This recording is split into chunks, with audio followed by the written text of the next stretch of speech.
Ini Eh, sih Oke, baik. Bismillahirrahmanirrahim.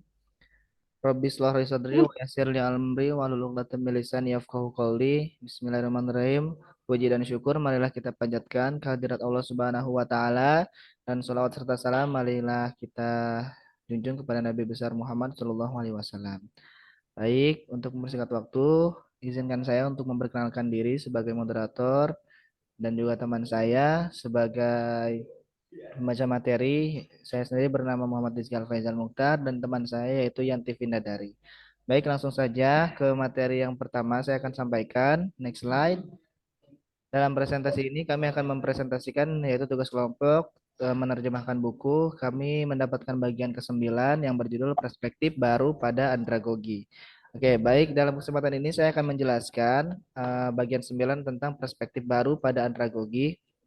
Nah, bab ini menjelaskan tentang perspektif baru terhadap andragogi yang diatur oleh prinsip andragogi inti. Jadi, perspektif tentang andragogi ini mengkaji pemikiran baru yang menyempurnakan atau menguraikan setiap prinsip-prinsip yang lama. Contohnya, prinsip yang pertama di sini ada 6 prinsip. Yang pertama itu ada kebutuhan pembelajaran untuk mengetahui. Jadi kebutuhan pembelajaran di sini adalah mendasar. Bagaimana orang dewasa mengetahui apa yang akan mereka pelajari dan si guru bisa mengetahui apa yang akan mereka ajarkan terhadap muridnya. Yang kedua adalah belajar mandiri. Dari prinsip belajar mandiri ini, dari hasil dari bagaimana si apa namanya pembelajar ini bisa mengetahui apa yang akan mereka pelajari, sehingga mereka bisa belajar secara mandiri. Lalu yang ketiga ada pengalaman pembelajaran sebelumnya, nanti akan saya jelaskan. Yang keempat kesiapan untuk belajar. Yang kelima orientasi belajar dan pemecahan masalah. Dan yang keenam adalah motivasi belajar. Nah, dalam bagian 9 perspektif baru pada andragogi ini ada sub apa namanya sub judul yaitu adalah pembelajaran. Nah, dalam proses prinsip ini berartian bahwa pembelajaran ini bahwa orang dewasa perlu mengetahui terlebih dahulu berbeda dengan apa namanya pembelajaran anak-anak yang mereka hanya perlu untuk apa namanya memahami saja apa yang mereka akan pelajari sedikit demi sedikit namun nantinya akan dikembangkan ketika mereka sudah dewasa berbeda dengan prinsip kan pembelajaran prinsip pada perspektif baru pada andragogi yaitu perlu mengetahui untuk nantinya mereka akan belajar mandiri. Nah, akan saya jelaskan pada slide selanjutnya. Oke, next slide. Nah, di apa namanya subjudul selanjutnya di sini ada diri sendiri atau pembelajaran terarah. Dari yang tadi saya jelaskan bahwa orang dewasa akan belajar mandiri. Nah, akan berlanjut ke sub judul yang sekarang ini yaitu diri sendiri atau pembelajaran terarah. Orang dewasa itu dalam buku ini dijelaskan adalah pembelajar yang mandiri. Nah, dari pembelajaran mandiri yang dimaksud di sini adalah ketika orang dewasa ini nantinya sudah diarahkan oleh guru, sudah mengetahui apa yang akan dipelajari, nantinya pembelajarannya akan lebih terarah daripada anak-anak. Sehingga dalam konsep buku ini, terutama pada bagian 9, andragogi yang dimaksud adalah baru ini, yaitu tadi ada beberapa tahapan dari mereka mengetahui, selanjutnya mereka akan mendapatkan pembelajaran yang terarah dari diri mereka sendiri dengan pengertian dari bahwa orang dewasa adalah pembelajar mandiri. Seperti itu, mungkin lanjut ke slide selanjutnya. Nah, di sini ada tabel 9.1 tahapan grow dalam belajar otonomi atau pembelajaran tadi yaitu andragogi pembaruan ya. Jadi ada 4 tahapan di sini. Yang pertama itu adalah ketik murid. Murid itu bergantung ketika di awal dan guru menjadi otoritas atau pelatih menjadi dia adalah yang diandalkan dalam tahapan pertama ini karena pembinaannya adalah umpan langsung terhadap si peserta didiknya. Jadi orang dewasa juga tetap perlu memiliki bergantung terhadap si pelatih karena untuk menuju ke arah apa namanya tadi pembelajaran mandiri murid itu tetap harus ada apa namanya pematiknya terlebih dahulu dari si guru tersebut. Lah di tahapan kedua mulailah murid ini tertarik dalam tahapan grow ini. Nah, ketika sudah murid tertarik, guru memiliki keharusan yaitu sebagai motivator atau pemandu. Karena dari yang tadinya sudah mengetahui, maka mulai tertarik sehingga akan terjadinya keterlibatan di tahapan ketiga dan menjadikan si apa namanya murid ini menjadi akan belajar lebih mandiri. Nah, ketika sudah belajar mandiri, guru ini akan menjadi hanya untuk pemedianya saja atau penyedianya, penyedia dari kebutuhan si orang dewasanya ketika belajar. Nah, di tahapan keempat baru di sini tahapan yang terakhir yaitu diarahkan sendiri. Murid akan menjadi lebih bebas di sini, menjadi lebih mandiri dan murid akan berusaha untuk melakukan pembelajaran yang terarah dibantu dengan guru karena sebagai guru sebagai konsultan atau delegator yang nanti murid ini memiliki apa namanya memiliki fungsi atau memiliki tugas mengarahkan dirinya sendiri. Baik seperti itu untuk tadi pembahasan dari tabel 1. Selanjutnya di subbab yang ini judul yang selanjutnya ada pengalaman sebelum pelajar. Jadi maksud dari kalau di sini pengalaman sebelumnya pelajar. Jadi maksud di sini ketika tadi sudah kita mengetahui tahap itu, kita juga tidak akan luput dari yang namanya pengalaman dari si pelajar.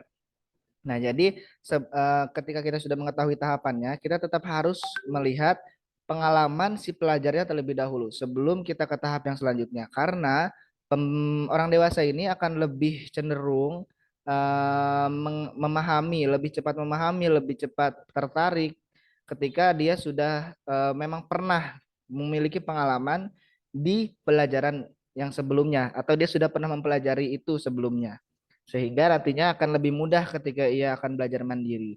Karena tidak seperti anak kecil yang hanya perlu belajar dasar, tidak hanya perlu belajar memahami saja. Berbeda dengan orang dewasa, dia harus betul-betul sesuai dengan pengalaman dia dan pembelajaran yang akan dia lakukan. Seperti itu. Lanjut. Nah, yang terakhir di sini ada subbab yang akan saya jelaskan yaitu kesiapan untuk belajar. Nah, orang dewasa ini umumnya menjadi siap belajar ketika situasi hidupnya memang sudah menciptakan kebutuhan tadi. Ya, ketika sudah dari tahapan lalu mereka sudah menjadi kebutuhan, maka orang dewasa akan sudah pasti menjadi tetap butuh belajar tanpa yang tadi namanya didikte oleh si guru atau didikte oleh tutor karena pada dasarnya dalam buku ini disebutkan orang dewasa umumnya menjadi siap belajar ketika situasi hidupnya menciptakan kebutuhan. Berbeda dengan anak kecil karena ketika kita menjadi seorang guru untuk anak-anak, kita perlu mengetahui dia inginnya apa dan kita harus mengikuti. Berbeda dengan orang dewasa, justru kita hanya menyiapkan saja menjadi fasilitator karena dia sebagai orang dewasa, dia yang membutuh seperti itu untuk penjelasan tentang kesiapan belajar.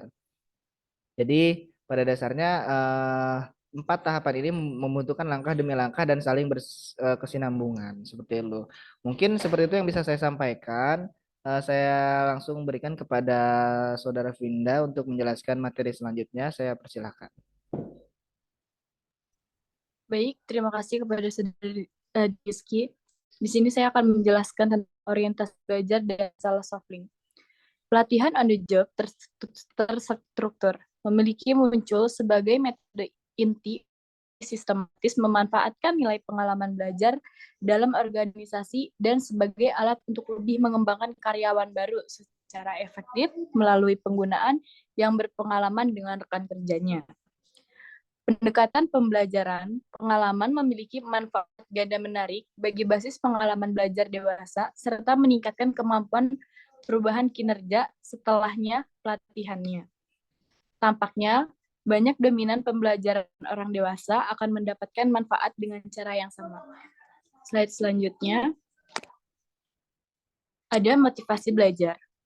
Model pembelajaran antagogi orang dewasa membuat beberapa asumsi yang berbeda secara mendasar tentang apa yang memotivasi orang dewasa untuk belajar. Orang dewasa cenderung lebih termotivasi untuk belajar yang membantu mereka memecahkan masalah dalam hidup mereka atau menghasilkan hadiah internal. Ini tidak berarti bahwa hadiah eksternal memiliki tidak ada referensi, melainkan bahwa kepuasan kebutuhan internal adalah motivator yang lebih kuat. Slide selanjutnya. Ringkasan pertama. Yang perlu kita ketahui orang dewasa sebelumnya belajar adalah sekarang aksi belajar profesional. Penelitian dalam organisasi pelatihan penyerakan ada 3 aspek kebutuhan untuk memenuhinya. Perlu mengetahui bagaimana pembelajaran akan dilakukan, apa yang akan dilakukan dipelajari, dan mengapa itu akan berharga. Penelitian menunjukkan bahwa kebutuhan memenuhi motivasi belajar, hasil belajar, dan motivasi pelatihan menggunakan pembelajaran. Slide selanjutnya, ringkasan kedua. Peran pengalaman pelajar dewasa telah menjadi area fokus yang semakin penting juga. Banyak penekanan baru-baru ini berputar di sekitar gagasan bahwa pengalaman menciptakan bias yang bisa sangat mempengaruhi pembelajaran baru. Penelitian terkemuka di bidang ini termasuk Agresis, Scouts, dan Sykes.